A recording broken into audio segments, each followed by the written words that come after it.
আসসালামু আলাইকুম। গ্রামের একটি বিয়েতে আজকে সবাইকে স্বাগত জানাচ্ছি। একেবারে প্রত্যন্ত অঞ্চলে একটি বাড়িতে কিভাবে বিয়ে হয়, কিভাবে অনুষ্ঠান হয়, আজকে আমরা এই বিয়ে বাড়িতে যাব এবং আজকে বিয়ে বাড়ির অনুষ্ঠান দেখব, খাবার দাবার সহ একেবারে জামাই সাজানো সহ কীভাবে গ্রাম অঞ্চলে আসলে কীভাবে হয় আমি আপনাদের সাথে তুলে ধরার চেষ্টা করব। এই যে এটি হচ্ছে বিয়ে বাড়ি। এই যে সিএনজি করে মেহমান চলে এসেছেন। চতুর্দিকে গ্রিন, তারপরে সবুজের ভিতরে হচ্ছে গ্রামের বাড়িগুলো। আর এইসব বাড়ির বিয়েতে আসলে আলাদা একটি উৎসবমুখর পরিবেশ থাকে, কারণ পুরোটা রাত জুড়ে বাবুর্চির রান্না বান্না, তারপরে আত্মীয় স্বজন আসা শুরু করেন, এলাকার প্রতিবেশী, তারপরে এলাকার মুরব্বিয়ানরা সকাল 10টা থেকে মোটামুটি একটা সুন্দর সরগরম হয়ে ওঠে বিয়ে বাড়িটা। বিভিন্ন ধরনের আলাপচারিতা, বাবুর্চি পুরো রাত ফাঁক করে রান্না করে এখন সব কিছু সাজিয়ে রেখেছেন যেন দুপুরে আসলে মেহমানরা সুন্দর মতো বিয়ের আয়োজনটা উপভোগ করতে পারেন, খাবার দাবার খেতে পারেন। খাবার হবে 12টায়, কিন্তু আমাদের গ্রামের মুরব্বিয়ানরা এত মায়াদারি, তারা চলে আসেন ঠিক 10:30টায় যেন 1টার দিকে সুন্দর মতো বসে খাবারটা খেতে পারেন। আবার এই রুমে ইমাম সাহেব রয়েছেন, আর মেইন যে বিয়ে পড়াবেন কাজী সাহেব, তার সাথে একজন ইমাম থাকেন, মসজিদের ইমাম, যিনি কোরআন শরীফ তেলাওয়াতের মাধ্যমে বিয়ের আনুষ্ঠানিকতা শুরু করেন। এখন এখানে চলছে এই কোরআন শরীফ তেলাওয়াত, এবং তেলাওয়াত শেষ হলেই বিয়ের কাজটা সম্পন্ন করবেন কাজী সাহেব। গ্রামের বিয়েতে, বিশেষ করে একেবারে প্রত্যন্ত অঞ্চলে গ্রামের বিয়েগুলো অনেক অসাধারণ হয়ে থাকে।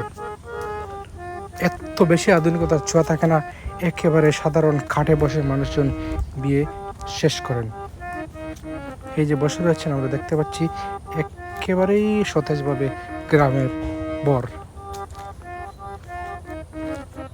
যার বিয়ে এখন পড়ানো হচ্ছে কাজী সাহেব এবং মসজিদের ইমাম সাহেবের ভিতরে। আজকের বড় দেখতে পাচ্ছি একজন ইমামদের মতো সুদর্শন, দাঁড়িয়ে আছে, টুপিতে সুন্দরী লাগছে। আলহামদুলিল্লাহ, বিয়েটা হয়ে গেল। এখন বিয়ে শেষ, এখন তাদের ভবিষ্যতে সুন্দর হওয়ার জন্য এবং ভবিষ্যৎ জীবন যেন একেবারে ফ্রেশভাবে চলে আসার জন্য তাদেরকে দোয়া করা হচ্ছে। আজকে থেকেই শুরু হয়ে গেল দুজনের নতুন একটি জীবন। এই জীবনের জন্য সবাই মিলে আমরা দোয়া করছি। আর গ্রামের প্রতিটি বিয়েতে এইভাবেই আসলে বিয়ের সাথে সাথে দোয়া করা হয়, যে দোয়াকে অনেকেই মনে করেন এটাই দুজনের জীবনের সবচেয়ে সেরা দোয়া। বিয়ে শেষ, এখন মানুষজন এদিক ওদিক করছেন, একটু অল্প সময়ের ভিতরেই খাবার দাবার শুরু হয়ে যাবে। খাবার দাবার বিষয়ের চাইতে সবচেয়ে মজার বিষয় হচ্ছে আনন্দ।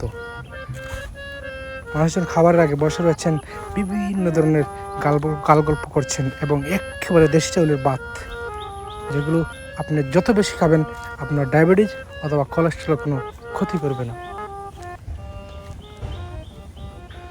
বাবুর্চি প্রস্তুতি নিচ্ছেন যে কিভাবে খাবার বিতরণ করলে তার সুন্দরভাবে বিতরণ করতে পারেন।